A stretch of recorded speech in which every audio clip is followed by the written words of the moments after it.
Hi hello ನಮಸ್ತೆ. Welcome back ಅನಸವಿರುಚಿಯನ್ vlogs. I hope ಎಲ್ಲರೂ ಚೆನ್ನಾಗಿದ್ದೀರಾ. ಅನ್ನಂ ಪರಬ್ರಹ್ಮ ಸ್ವರೂಪಂ. ನಾನಿವತ್ತು ಕಡಲೆಕಾಳು ಉಂಡೆ ಸಾರು ಅಥವಾ ವೆಜ್ ಕೈಮಾನ ಮಾಡಿ ತೋರಿಸ್ತಾ ಇದ್ದೀನಿ. ತುಂಬ ಸಿಂಪಲ್ಲಾಗಿ ಈಸಿಯಾಗಿ ಒಳ್ಳೆ ಟೇಸ್ಟಿಯಾಗಿ ಮಾಡ್ಕೋಬೋದು. ಟೇಸ್ಟ್ ಅಂತೂ ತುಂಬಾ ಚೆನ್ನಾಗಿರುತ್ತೆ. ನೋಡ್ತಾ ಇದ್ರೆ ತಿನ್ನಬೇಕು ಅನಿಸುತ್ತೆ, ಅಷ್ಟು ಚೆನ್ನಾಗಿ ಬರುತ್ತೆ. ನೀವು ಕೂಡ ಒಮ್ಮೆ ಈ ರೀತಿ ವೆಜ್ ಕೈಮಾ ಉಂಡೆನ ಟ್ರೈ ಮಾಡಿ. ಅನ್ನಕ್ಕೆ, ರೊಟ್ಟಿಗೆ, ಚಪಾತಿಗೆ, ಪೂರಿಗೆ, ಹಾಗೆ ದೋಸೆಗೆ ಇಷ್ಟಕ್ಕೂ ಒಂದು ಒಳ್ಳೆ ಕಾಂಬಿನೇಷನ್ ಅಂತಲೇ ಹೇಳ್ಬೋದು. ಜೊತೆಗೆ ಸೈಡ್ ಡಿಶ್ ಆಗಿ ಕೂಡ ನಾವು ಯೂಸ್ ಮಾಡ್ಕೋಬೋದು. ಬನ್ನಿ ಯಾವ ರೀತಿ ಮಾಡೋದು ಅಂತ ನೋಡೋಣ. ನಾನಿಲ್ಲಿ ಮಸಾಲೆಗೆ ಈರುಳ್ಳಿ, ಟೊಮೊಟೊ, ಬೆಳ್ಳುಳ್ಳಿ, ಶುಂಠಿ, ಹಸಿಮೆಣಸು, ಸ್ವಲ್ಪ ಚಕ್ಕೆ, 3 ಲವಂಗನ ತೊಗೊಂಡಿದ್ದೀನಿ. ನಾನಿಲ್ಲಿ ಜಾಸ್ತಿ ಮಸಾಲ ಯೂಸ್ ಮಾಡ್ತಾಯಿಲ್ಲ, ಮೈಲ್ಡ್ ಆಗಿದ್ದರೆ ಟೇಸ್ಟಿಯಾಗಿರುತ್ತೆ. ಸೊ ಹಾಗಾಗಿ ಮಸಾಲ ತುಂಬ ಕಡಿಮೆ ತೊಗೊಂಡಿದ್ದೀನಿ. ಈರುಳ್ಳಿಯನ್ನು ರೋಸ್ಟ್ ಮಾಡ್ಕೋತಾ ಇದ್ದೀನಿ. ಹಾಗೆ ಇದಕ್ಕೆ 3 ಹಸಿಮೆಣಸ್ಕಾಯಿ ಹಾಕ್ಕೋತಾ ಇದ್ದೀನಿ. ಜೊತೆಗೆ ಬೆಳ್ಳುಳ್ಳಿ ಸೇರಿಸ್ಕೋತಾ ಇದ್ದೀನಿ. ಹಾಗೆ 1 ಪಿಂಚಷ್ಟು ಶುಂಠಿನ ತೊಗೊಂಡಿದ್ದೀನಿ. ಚೆನ್ನಾಗಿ ತಿರುಗಿಸ್ಕೊಳ್ಳೋಣ ಇದನ್ನು. ಇವಾಗ ಕಟ್ ಮಾಡಿರೋ ಅಂಥ 4 ಹುಳಿ ಟೊಮೊಟೊನ ಸೇರಿಸ್ಕೋತಾ ಇದ್ದೀನಿ. ಮಿಕ್ಸ್ ಮಾಡ್ಕೊಳ್ಳೋಣ. ಇದು ಫುಲ್ ಸಾಫ್ಟ್ ಆಗಬೇಕು, ಅಲ್ಲಿವರೆಗೂ ನಾವು ಫ್ರೈ ಮಾಡ್ಕೋಬೇಕಾಗತ್ತೆ. ಇವಾಗ ಚಕ್ಕೆ ಲವಂಗ ಏನಿತ್ತು ಅದನ್ನು ಕೂಡ ಸೇರಿಸ್ಕೊಂಡಿದ್ದೀನಿ. ಲೈಟಾಗಿ ಉಪ್ಪನ್ನು ಹಾಕಿದ್ದೀನಿ. ಉಪ್ಪನ್ನು ಹಾಕೊಳ್ಳೋದ್ರಿಂದ ಈರುಳ್ಳಿ ಮತ್ತು ಟೊಮೊಟೊ ಬೇಗ ಸ್ಮ್ಯಾಶ್ ಆಗುತ್ತೆ. ಇವಾಗ ನಾನು ಇದಕ್ಕೆ ಕಾಯಿ ತುರಿ ಮತ್ತು ಕೊತ್ತಂಬರಿಯನ್ನು ಸೇರಿಸ್ಕೊಂಡಿದ್ದೀನಿ. ಇದನ್ನು ಅಷ್ಟೇ ಚೆನ್ನಾಗಿ ಮಿಕ್ಸ್ ಮಾಡ್ಕೊಳ್ಳೋಣ. ಇದು ತಣ್ಣಗಾಗಲಿ, ಅಷ್ಟರಲ್ಲಿ ಒಗ್ಗರಣೆ ಮಾಡ್ಕೊಳ್ಳೋಣ. ಒಂದು ಪ್ಯಾನ್ಗೆ ಎಣ್ಣೆಯನ್ನು ಹಾಕ್ಕೊಂಡು ಸಣ್ಣದಾಗಿ ಕಟ್ ಮಾಡಿರೋಂಥ ಈರುಳ್ಳಿಯನ್ನು ಸೇರಿಸ್ಕೊತಾ ಇದ್ದೀನಿ. ಮತ್ತು ಸ್ವಲ್ಪ ಕರಿಬೇವನ್ನು ಆ್ಯಡ್ ಮಾಡ್ಕೊಂಡಿದ್ದೀನಿ. ನೋಡಿ, ಇವಾಗ ತಣ್ಣಗಾಗಿರೋಂಥ ಮಿಶ್ರಣ ಏನಿತ್ತು ಅದನ್ನು ಗ್ರೈಂಡ್ ಮಾಡ್ಕೊಂಡಿದ್ದೀನಿ. ಅದನ್ನು ಈರುಳ್ಳಿ ಫ್ರೈ ಒಳಗಡೆ ಸೇರಿಸ್ಕೊತಾ ಇದ್ದೀನಿ. ಚೆನ್ನಾಗಿ ಮಿಕ್ಸ್ ಮಾಡ್ಕೊಳ್ಳೋಣ.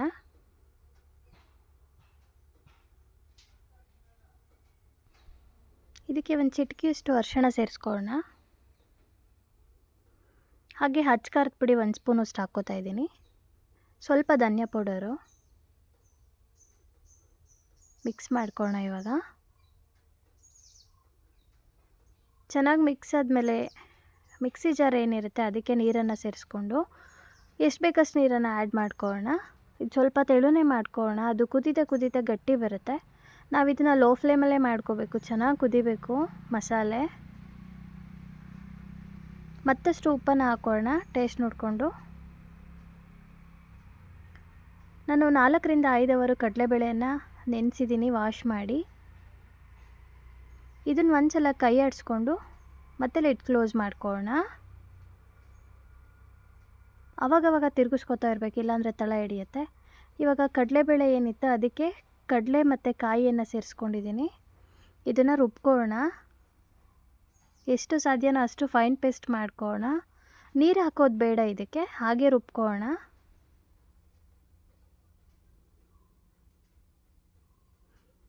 ಇದಕ್ಕೆ ರುಚಿಗೆ ತಕ್ಕಷ್ಟು ಉಪ್ಪನ್ನು ಸೇರಿಸ್ಕೊತಾ ಇದ್ದೀನಿ. ಹಾಗೆ ಸಣ್ಣದಾಗಿ ಕಟ್ ಮಾಡಿರೋಂಥ ಈರುಳ್ಳಿ ಮತ್ತು ಹಸಿಮೆಣಸನ್ನು ಸೇರಿಸ್ಕೊತಾ ಇದ್ದೀನಿ.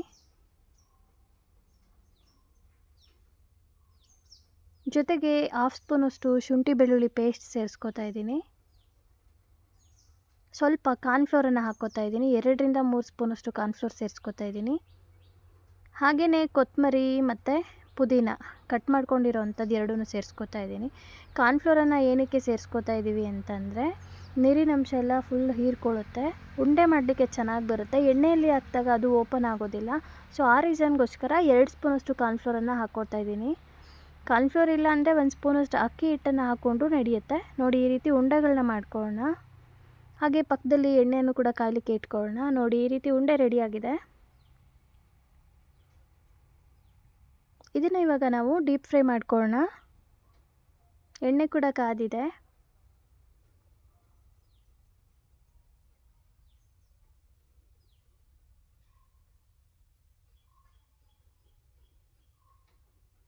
ಮೀಡಿಯಮ್ ಫ್ಲೇಮಲ್ಲಿ ನಾವು ಡೀಪ್ ಫ್ರೈ ಮಾಡ್ಕೊಳ್ಳೋಣ.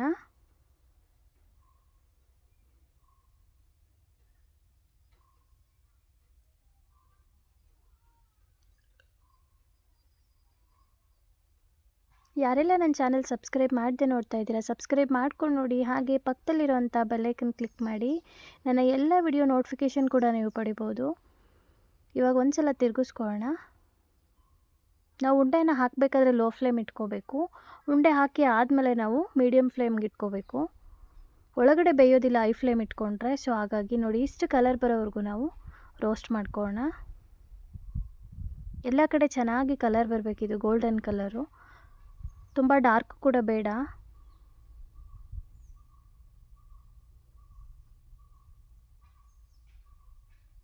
ನೋಡಿ, ಇಷ್ಟು ರೋಸ್ಟ್ ಮಾಡಿಕೊಂಡ್ರೆ ಸಾಕಾಗುತ್ತೆ.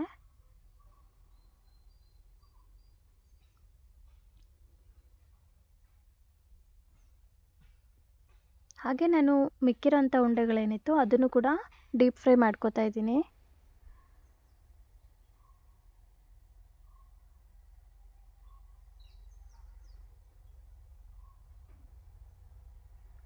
ಈ ಗ್ರೇವಿ ಅಂತೂ ಚಪಾತಿ, ದೋಸೆ, ರೊಟ್ಟಿ, ರೈಸ್ ಜೊತೆ ಸೂಪರಾಗಿರುತ್ತೆ. ಟೇಸ್ಟ್ ಅಂತೂ ತುಂಬ ಚೆನ್ನಾಗಿರುತ್ತೆ. ವೆಜಿಟೇರಿಯನ್ಸಿಗೆ ಖಂಡಿತ ಇದು ಇಷ್ಟ ಆಗುತ್ತೆ ಅಂತ ಭಾವಿಸಿದ್ದೀನಿ. ನೋಡಿ, ಲೋ ಫ್ಲೇಮಲ್ಲಿ ಬಿಟ್ಟಿದ್ದೆ ಮಸಾಲೆ, ಈ ರೀತಿ ಕುದೀತಾ ಇದೆ. ನೋಡಿ, ಈ ರೀತಿ ಚೆನ್ನಾಗಿ ಕುದಿಬೇಕು. ಸುತ್ತ ಎಣ್ಣೆಯನ್ನು ಬಿಡಬೇಕು, ಅಲ್ಲಿವರೆಗೂ ನಾವು ಕುದಿಸ್ಕೋಬೇಕು. ಇವಾಗ ನೀವು ಟೇಸ್ಟನ್ನು ನೋಡಿಕೊಂಡು ಉಪ್ಪು ಬೇಕಾದರೆ ಸ್ವಲ್ಪ ಉಪ್ಪನ್ನು ಆ್ಯಡ್ ಮಾಡ್ಕೊಳ್ಳಿ. ಸಾಂಬಾರಂತೂ ಪರ್ಫೆಕ್ಟಾಗಿ ರೆಡಿಯಾಗಿದೆ, ಮಸಾಲ ಸಾಂಬಾರು.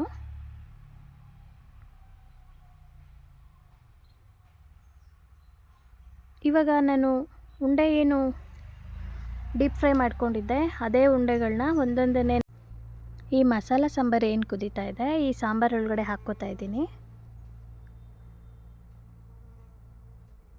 ನಾವು ಗ್ರೇವಿನ ಸಾಧ್ಯವಾದಷ್ಟು ತೆಳುಗೆ ಮಾಡ್ಕೋಬೇಕು, ಬಟ್ ತುಂಬ ತೆಳು ಅಲ್ಲ, ನೋಡಿಕೊಂಡು ಕನ್ಸಿಸ್ಟೆನ್ಸಿನ ಮಾಡ್ಕೋಬೇಕು. ಏಕೆ ಅಂದರೆ ಇದು ಕುದೀತಾ ಕುದೀತಾ ಗಟ್ಟಿ ಬರೋ ಚಾನ್ಸ್ ಇದೆ. ಜೊತೆಗೆ ಉಂಡೆ ಹಾಕಿದ ಮೇಲೆ ಇನ್ನೂ ಗಟ್ಟಿ ಆಗುತ್ತೆ ಅದು. ಸೊ ಹಾಗಾಗಿ ಸ್ವಲ್ಪ ತೆಳುನೇ ಮಾಡ್ಕೋಬೇಕು.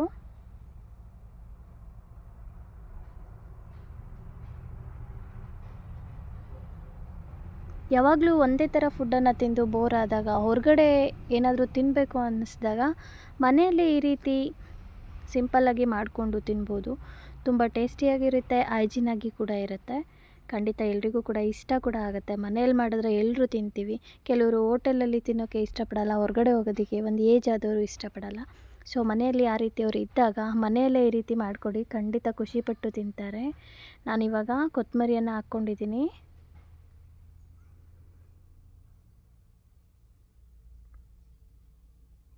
ಇವಾಗ ಸ್ಟವನ್ನು ಆಫ್ ಮಾಡ್ಕೊಳ್ಳೋಣ. ಮಸಾಲ ಉಂಡೆ ರೆಡಿಯಾಗಿದೆ. ಕಲರು, ಟೆಕ್ಸ್ಚರ್ ಎಲ್ಲ ಪರ್ಫೆಕ್ಟಾಗಿ ಬಂದಿದೆ. ಟೇಸ್ಟು ಕೂಡ ಅಷ್ಟೇ ಚೆನ್ನಾಗಿರುತ್ತೆ.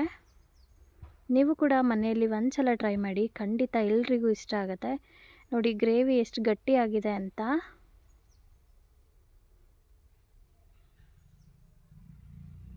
ಆ್ಯಕ್ಚುಲಿ ನಾನು ಮಾಡಿದ್ದಿದ್ದು ಈವ್ನಿಂಗ್ ಮಾಡಿದ್ದೆ. ಇದ್ರ ಜೊತೆಗೆ ದೋಸೆ ಇತ್ತು.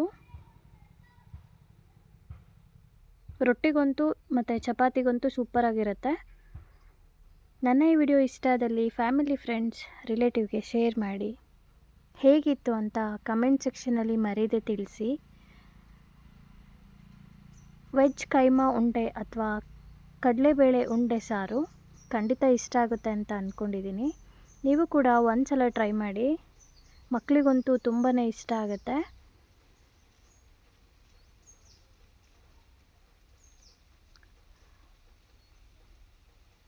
ನೋಡ್ತಾ ಇರ್ಬೋದು ಎಷ್ಟು ಚೆನ್ನಾಗಿ ಬಂದಿದೆ ಅಂತ. ಸಬ್ಸ್ಕ್ರೈಬ್ ಆಗಿಲ್ಲ ಅಂದರೆ ಸಬ್ಸ್ಕ್ರೈಬ್ ಮಾಡ್ಕೊಂಡು ನೋಡಿ. ನಿಮ್ಮ ಸಪೋರ್ಟ್ ಯಾವಾಗಲೂ ಇದೇ ರೀತಿ ಇರಲಿ. Thank you for watching. Take care, bye. ಮುಂದಿನ ವೀಡಿಯೋ ಒಂದಿಗೆ ಭೇಟಿಯಾಗೋಣ. ಇನ್ನೂ ಒಳ್ಳೊಳ್ಳೆ ವೀಡಿಯೋಸ್ನ ತರ್ತೀನಿ ನಿಮ್ಮ ಮುಂದೆ. Thank you.